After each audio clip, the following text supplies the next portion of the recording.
Hello, Saints Constantine and Helen. It has been almost a full year, and here are my current updates and reflections. Currently, we have 4 babies between 2 and 12 months old, 5 toddlers between 1 and 3 years, and 2 girls between 4 and 5 years old. We've had a lot of changes in the past few months since my last video update. We've had to say goodbye to a few workers who have been here since the beginning of the Kasukuna, and it's been a really hard transition, but it's something that we're getting used to, and we've also been blessed, and thank God we've had more long-term and short-term staff that have come to help us, which is a huge blessing, and we're so thankful. And it's a really exciting time. We also have had change in what we see from the kids. We received children back who were previously reintegrated with their families. What that means is that they were with us, they from DEEF, from the government, they got sent to us, and then were reintegrated back with their parents or with their family members, friends, and after a period of time, they made it back to us from the government, from DEEF. It's really hard the second time to deal with the kids because they don't understand what's happening. And it can be very stressful for us as well as traumatizing for the kid that we've got back. And so we've got a couple kids like that. So we're trying to be attentive to them. And as far as orphanages go, we are a very well off and able to support the kids in the way that they need support.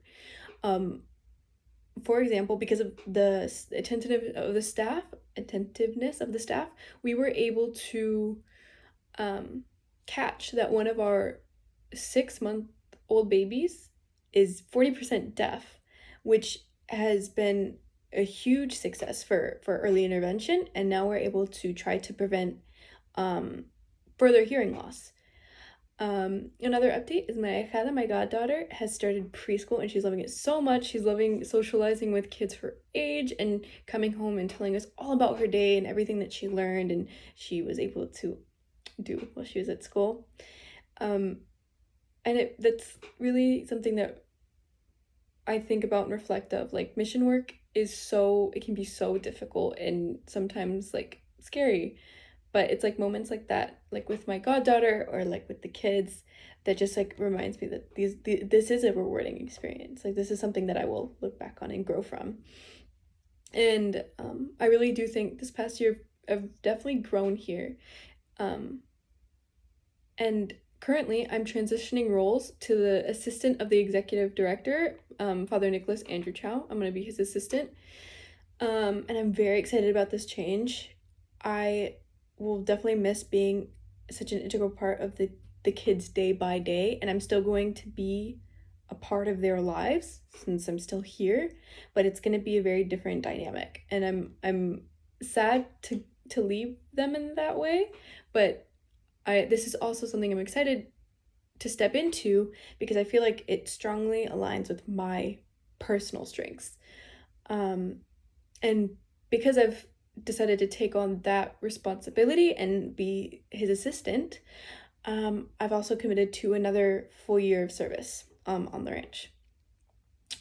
To prepare myself for this new role, I'm going to take a rigorous Spanish class in Ensenada. My Spanish has improved since I've come here, but there's always room for growth. I can always get better. I'm far from fluent, so I'm super excited to have been afforded that opportunity by the ranch, where I get sent to Ensenada and I'm able to take a week-long course of Spanish and just really integrating that into my day-to-day. The final update that I want to address is the current safety of Mexico, and I'm not sure how widely this news was reported in the United States, but on Sunday, February 22nd, a Mexican drug lord known as El Mencho was killed during a military operation um, in southern Mexico. Um, After this his killing, the cartel retaliated. So there was roads being blocked and barricaded by burning cars, and there was shootouts. Um, and it was truly a terrible thing and horrible thing that happened. Um,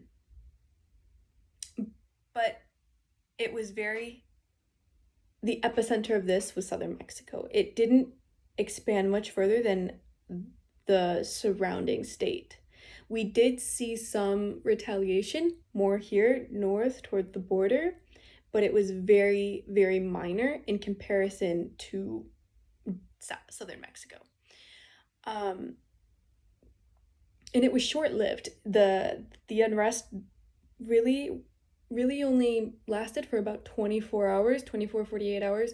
We obviously took precautions and we were very safe for the next week. We took precautions. But it was really for us a 24-hour event, thank God. And Mexico can be dangerous and definitely more dangerous than the States. But as a community here, we've taken our safety seriously, and I can say that I don't feel like we are in immediate and serious danger and anymore since then. Um, Reflecting in the past year, I am incredibly grateful for everything that has been afforded to me and everything that I've been able to experience.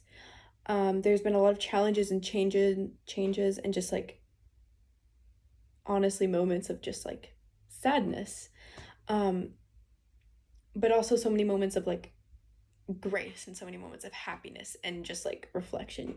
So watching the children grow, seeing the parish grow, being able to serve in the community is a true blessing in my life. And I want to thank you all for your continued prayers, encouragement, and support.